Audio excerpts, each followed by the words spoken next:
The more we learn, the more we realize that there is no believable pathway to net zero or 1.5 degrees that does not involve massive efforts around protecting and restoring nature. One of the most exciting results of COP26 was the Glasgow Declaration on Forest and Land Use Agreement that came out and has now been signed by 141 countries, covering 90% of forest cover around the world. This will be the totality of our job for the next 12 months, making real the commitments that we got, ramping those commitments up, giving them a formality through NDCs that they currently lack. With this momentum now of the work that you and others have done of integrating forests into the climate agenda, we've got this fascinating year that incorporates the conventional biological diversity in Kunming, as well as the provision in the COP decision out of Glasgow that countries should come back and make more commitments to close the gap to 1.5. We talk a lot about the money,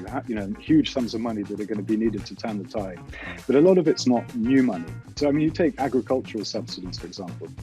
Every year, the top 50 food-producing countries spend around $700 billion subsidizing often highly destructive land use. Let's shift it so that it's invested in renewal. It's not new money. It's money that already exists, but it is not being invested in the common good, and it could be. We're at a sort of new nexus, aren't we, between national governments, global corporations, global investors. You could summarize the challenge, the human challenge, into one goal. It's reconciling our economy with our natural world. That until those two are reconciled, we're finished.